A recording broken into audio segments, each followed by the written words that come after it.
Jesu Kristu uyinkosi. Ngingathi ngicela ngokuxolisa izolo uvela ithuba.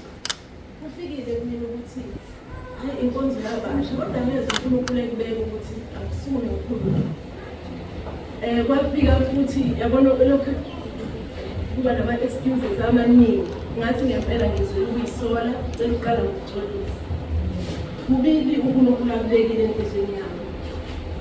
Manje ngimangazo ubaba bese ekhuluma ngene esondelekileyo. Ngathi oqala uNkulunkulu ubekile ukuthi ngimcobelele ukuthi ngangina kanjani emshadweni. uNkulunkulu ubekile ukuthi ngimcobelele ukuthi ngangina kanjani emshadweni. Mina ngishade sengikhulile. Abanye wakube ngathi angisezoshada. Ubaba wakhala ngiyembezi mezwa ukuthi sengiyashada.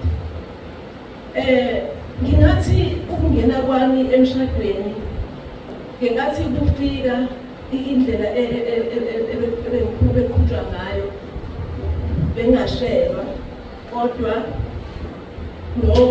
insizwa ibiya kumfundisi ifike imbikele ukuthi ngizwa uNkulunkulu ebeka noma ngizwa ukuthi ngishade nosibani.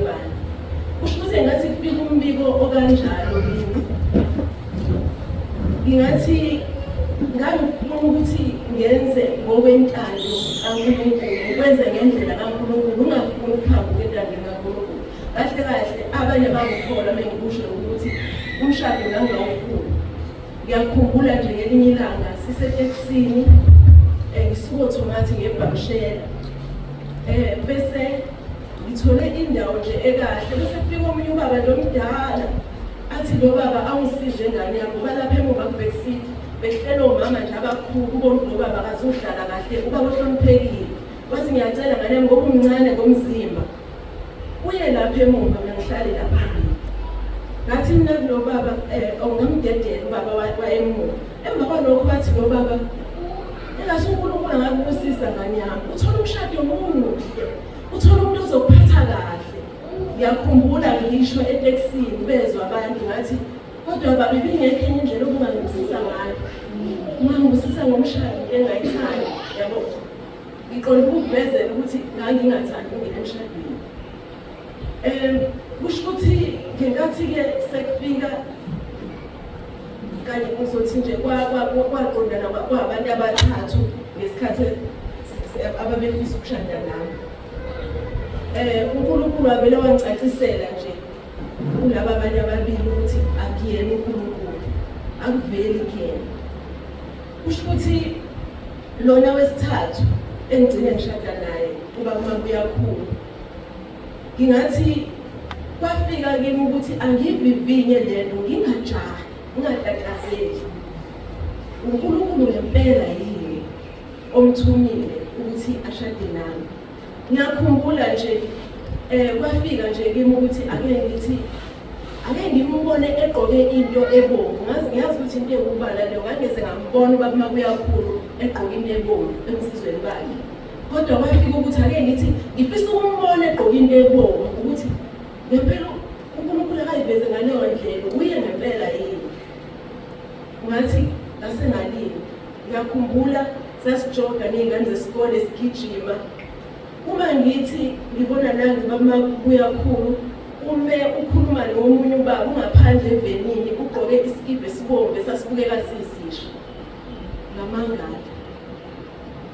Kudlula inzwana ngithi hayi kuyiqondanele nje. Kuthamba kwesikhathi ngithi ngifisa ukuzwa ubufakazi bakhe. Hayi ukuthi ngicela ukuzwa ukuthi bephila impilo akusenzakalele nje ngizwe ubufakazi bakhe. Bekukhona indawo ebinabantu abagciniwe abaphethwe isifo sengculazi nabenakekelwa khona. Ngelinye ilanga siyikhwaya sahamba saya khona ngoba wayecula sasicula ekhwene yodwa. Sahamba saya obuka la ukuculela labo bantu ababegula kuleyo ndawo.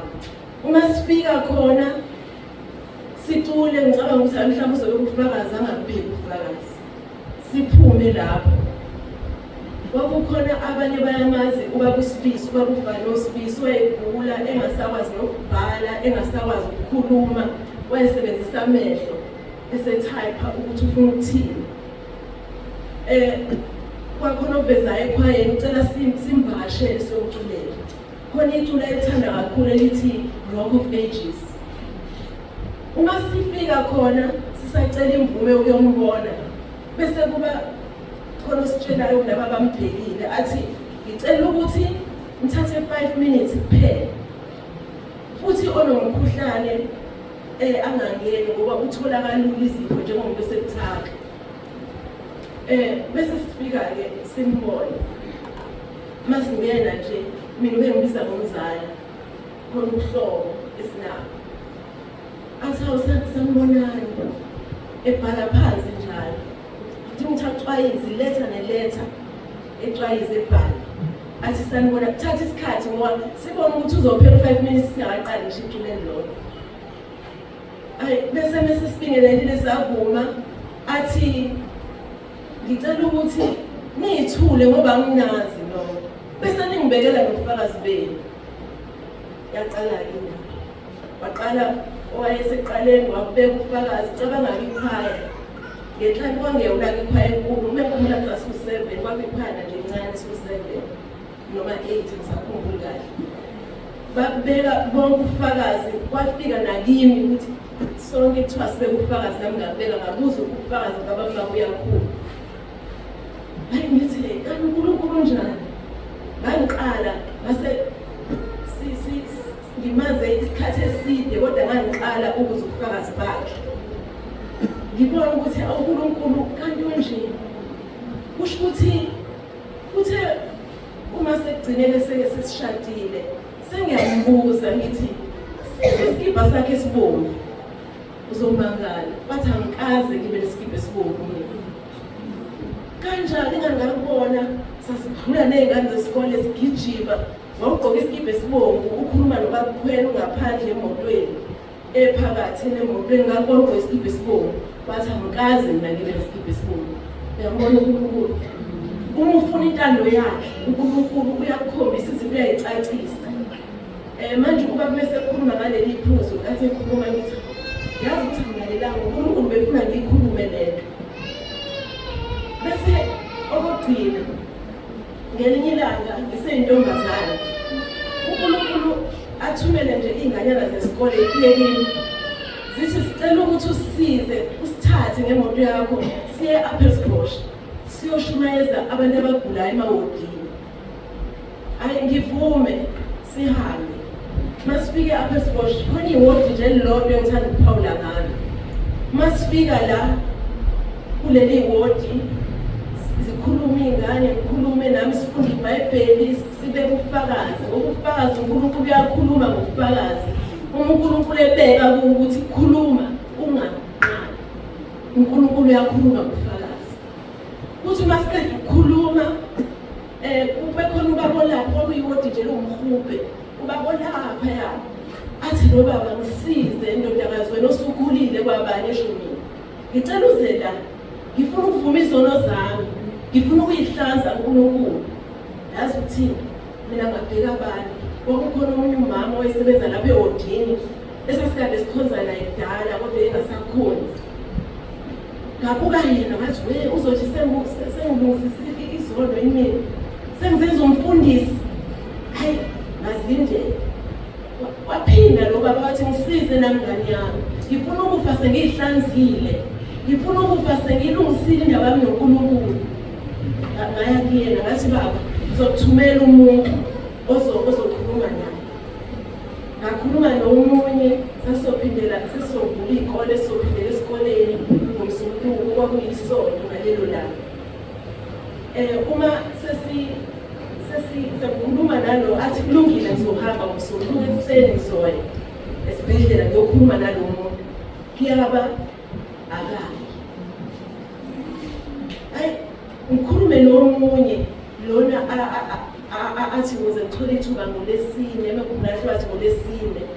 NgoLesine uma ngisho uNkulunkulu bekubeke kimi ngangakwenza ngadudulela kwabanye. Uma uma ngolesine eya lo seyangifonela ntambama uthi uyazi ukuthini ngifike esibhedlela kuthiwa lo mkhulu lo baba ushonile ekuseni ukungamlaleli uNkulunkulu yaqhuba inhliziyo yami ngakhala uNkulunkulu ngaya komunye umntwana kaNkulunkulu ngathi ngicela ungisize angazi noma ngayithola nentenzelelo uNkulunkulu ukhulumile ngami kangalaleli manje useshonile angisakwazi ukuyibuza ngathi bantwana bakaNkulunkulu asimlaleleni uNkulunkulu uNkulunkulu ekhuluma simlalele sikwenze lokho akushoyo singayisoli kunaphakade uJesu Kristu